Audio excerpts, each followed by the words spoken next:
Les Touaregs sont en général des nomades qui vivent très loin des sentiers battus, mais le Touareg, celui de Volkswagen, pas du tout. Il préfère plutôt le bitume.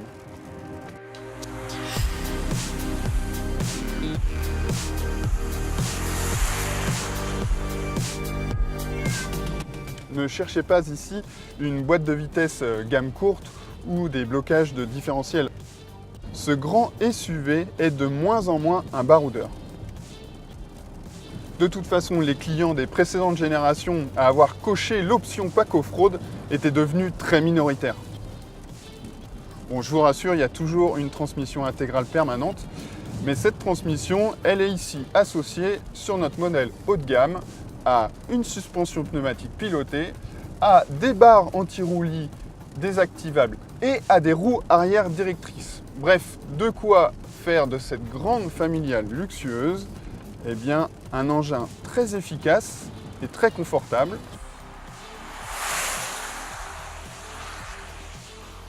Les roues arrière directrices le rendent très maniable à basse vitesse, puis très stable dans les grandes courbes plus rapides. Et puis la suspension, c'est vrai, est très efficace. Elle gomme assez bien les irrégularités de la route. Il faut dire qu'ici, elle est bien aidée par les barres anti-roulis pilotées électriquement, c'est-à-dire qu'elles sont débrayées en ligne droite pour laisser travailler la suspension pour le confort. Et puis en prise dans les virages, pour compenser les mouvements de caisse et donner l'impression que ce Touareg s'accroche au bitume. Alors il ne faut pas croire que cette troisième génération du grand SUV Volkswagen est devenue aussi dynamique, aussi agile que son cousin le Porsche Cayenne, mais quand même, les progrès sont vraiment notables.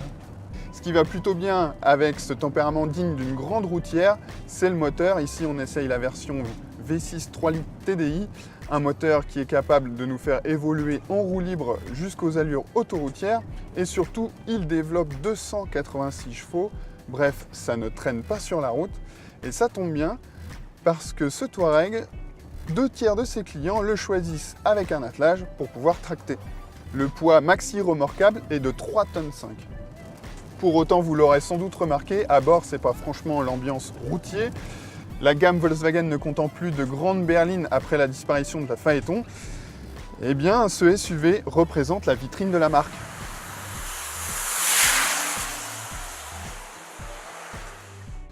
Et le moins qu'on puisse dire, c'est que ça se voit. Là, j'ai affaire au combiné d'instruments entièrement digital. Il fait 12 pouces, il est haute résolution et ici à ma droite, sur la planche de bord, un écran gigantesque multimédia qui fait 15 pouces et évidemment qui inclut la navigation, des applications connectées en tout genre et qui lui permettent de contrôler les équipements de confort, les aides à la conduite. En parlant de confort, je pourrais juste vous parler des sièges par exemple. Ils sont chauffants, ventilés, massants. Vous pouvez ajuster électriquement les bourrelets latéraux pour être bien maintenus. Royal. En plus d'être techno, l'ambiance est toujours aussi familiale. Même si ce Touareg se refuse toujours à la version 7 places, on est bien installé. Il y a de la place, 5 vraies places d'ailleurs. Et puis un très grand coffre de 800 litres avant même de rabattre la banquette arrière. Évidemment, toutes ces qualités ont un prix, comptez au minimum 57 000 € environ pour la version de base. Et puis ici, ce sera plutôt 70 000 € pour cette version TDI 286 chevaux, sans compter les options, bien sûr.